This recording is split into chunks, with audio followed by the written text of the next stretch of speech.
Hey guys, welcome back to the channel, and today I finally got the time to finish my new bike day video. It took some time just because I didn't really want to do just a new bike day video and show you the components in my new bike. So I wanted to ride it maybe at least a couple weeks to see and maybe just do a first initial impressions on the bike and how it compares to my Diamondback, my old bike. So I got a 2019 Bronson V3. It's a medium and with the XO1 build. I got it from coloradocyclist.com just because they made me an offer I cannot refuse. I got a really sweet deal on this bike. They offered me, there's no tax, I live in California, and no shipping, free shipping, and also just because this is a 2019 color, the 2020 colors now, they come with the Lyric Ultimate, but this one comes in with the Fox 36 Grip 2 fork, so not a bad fork, right? So yeah, I called them up and I was able to talk to their manager. Gave me a good discount too on top of the no tax and a free shipping deal. So I pulled the trigger. So I chose the XO1 build just because I didn't really want to replace my components maybe in the first year or year and a half of riding the bike. I wanted to get solid components right off the bat. And the XO1 comes with the Fox 36 Grip 2 up front and a Super Deluxe in the back. And I already got Code RC brakes and also a Santa Cruz carbon bar. I got a Reverb RockShox Reverb dropper post, DT Swiss 350 hubs on a race face arc offset rims which has 30 mil internals. And all of them is connected to my Bronson CC frame, which is their top of the line frame, of course. So for a while I was debating whether to build a bike or buy a complete bike from a shop. And when I was kind of crunching the numbers, I kind of came to the conclusion that it's much easier, much more cost effective to buy a complete bike. I know that I'm gonna miss out on learning how to, build a bike from scratch, but being my first kind of carbon bike, I want to just get a complete one and then just ride that and learn, along the way. And buying a complete bike will save me a lot of time and effort also, just because I still need to kind of read or learn some stuff before building a new bike, rather than just buying a complete bike. And I really don't have a lot of time, spare time. I'm working full time and I have two kids, so in my spare time I just dedicate that hopefully to just hanging out with my family or riding my bike. So how does it compare to my old Diamondback Plus bike? Right off the bat I can feel the difference in the size of the tires on the trail. My old Diamondback bike has 2.8s in them, and well, I rode it mostly with the 2.8s.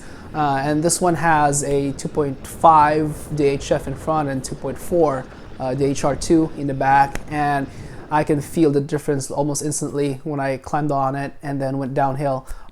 It's a lot livelier, a lot easier to flip around, to maneuver on the trail. And also one of the best positives on changing to a thinner tire here with these tires is you can feel a lot less rolling resistance, especially when you're going downhill and or you're pedaling on a relatively flat trail. You can really feel that you don't really lose a lot of momentum compared to that old 2.8s.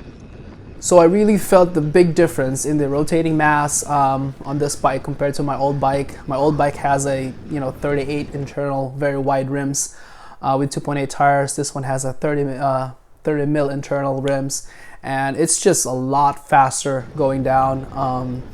Faster rolling, much more. It's much more livelier, and you don't lose a lot of momentum going downhill, which is really nice. My old bike with the 2.8s it felt a little bit more stable, especially on slower speeds, I guess. It felt like a really like a monster truck compared to this one, and but I really love the difference of, you know, being a faster tire, just a faster bike on this new Bronson. Another big difference is the weight and stiffness of the frame. I think my old Diamondback was like at least 34 pounds with pedals, and this one I just weighed it, and it was, I'm not sure, it's 29 pounds with my pedal. I'm not sure if that's 100% accurate, because on their site, on the Santa Cruz site, they said like 29.4 pounds without the pedals. So I don't know how I lost some weight with this bike, but I'm pretty sure it's around that, you know, around 29 point something pounds on this. So I can feel the big difference in handling. The maneuverability of the bike. It's actually more like a point and shoot bike compared to my old bike. And you know, considering that this is a medium bike, and I used to have, my old Diamondback was a small one, because on the Diamondback website I was like kind of like in the middle of their sizes. They really have like wide range of each of their sizes. So I'm just either small or medium. But I'm perfectly right center in the medium on the Santa Cruz website's measurement in their bikes. So I got the medium, and yeah, it's a more stable frame. It's a, you know, longer reach, slacker head tube angle. So I've ridden this bike a few times around my local trails here in the Bay Area, and they're somewhat slightly different terrains, but overall it's just, before the rain, it was like, you know, super loose and dusty. And let's talk about how it behaved on the trails. So our first trail, we went to Napa Skyline and climbed up the River Ridge Trail. This is basically a 1 mile trail uphill with some technical. There's a lot of rocks going uphill with some steep, very short but, you know, steep and rocky sections, which I've never done before on my Diamondback.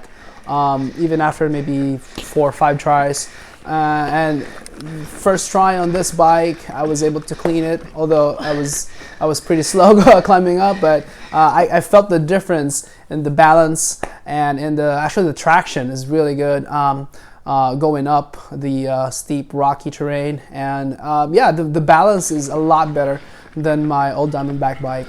So going up the rocks, the front remained really stable, a lot more stable than my old Diamondback bike, and it felt really planted. And also on this bike, I'm much more comfortable standing up and pedaling uphill compared to my old bike. So that's really a good plus for me. So on those mellow grade descent with like little gravel, it didn't feel as planted or as stable as my old Plus bike, but it's definitely a lot faster.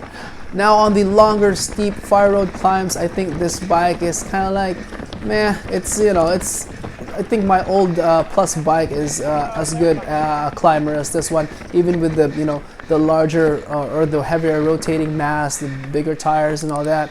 I think it's the same effort going uphill. And this bike also feels a little less stable going steep uphill climbs, you know, fire road climbs, just because maybe of the head tube angle or the bigger suspension compared to my old Diamondback bike. It really felt that when I'm just trying to be on, you know, try to climb on a slower speed, the front kind of wanders a little bit too much than my old bike.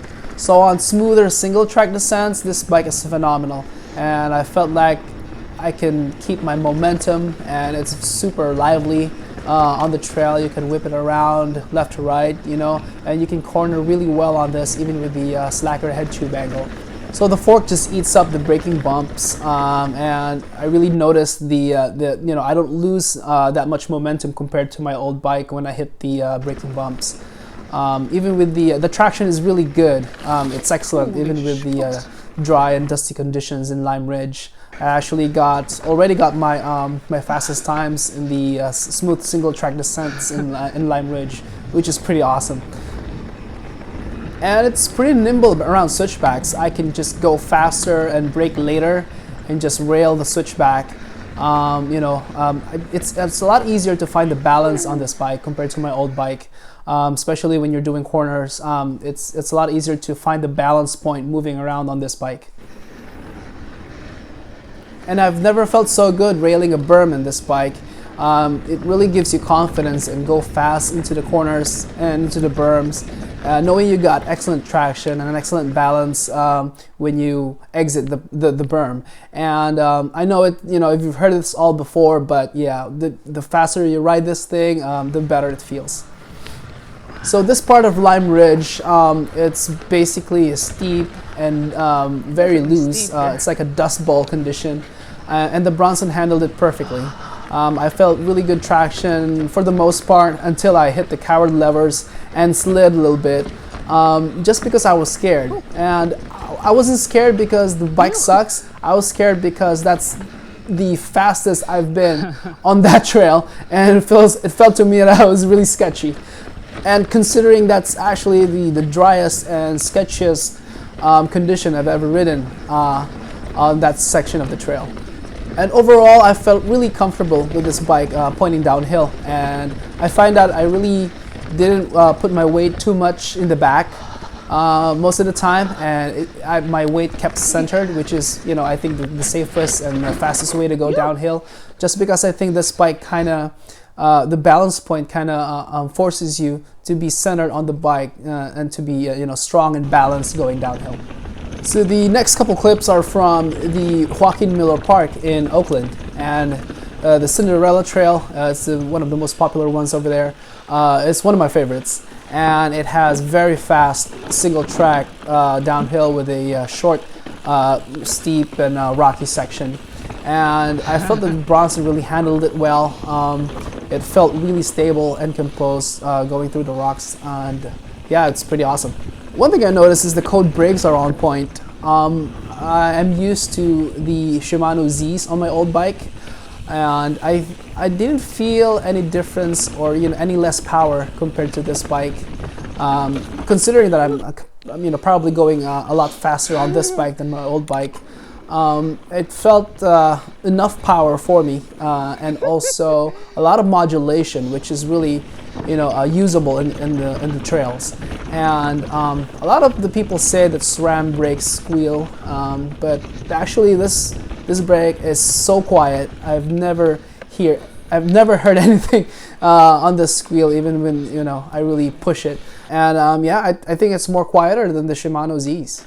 So let's talk about the suspension on this thing. So my bike came with the Fox 36 Grip 2, the Grip 2 damper, and this is absolutely amazing.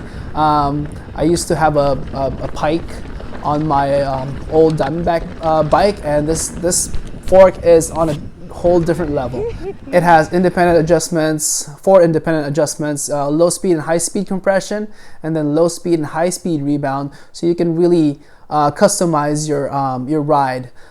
So basically, it takes some time to be able to kind of to test it and feel what the best setting is for you. But then once you kind of get the right settings for you, it's butter. When you get the fork dial, it's perfect. It'll eat the small bumps, and you can still have some good support on the medium rocks, and still have some support for the big hits. The traction is great, even with the like the fast chattery bumps or braking bumps, but then you don't feel like you're gonna dive when you're really steep or going to a G out. So let's talk about the rear shock. It's a Super Deluxe RCT from RockShox, and this thing is really good. I used to have the rebound setting in the middle, and I felt like my rear shock is kind of like dead. My friend Ian Massey, he's also my skills coach, and he taught me how to set up my bike. Told me to just open that up to I think 2 clicks from the fastest position, and then dial down my low speed compression all the way to open, and it felt like a whole different bike. It's really poppy.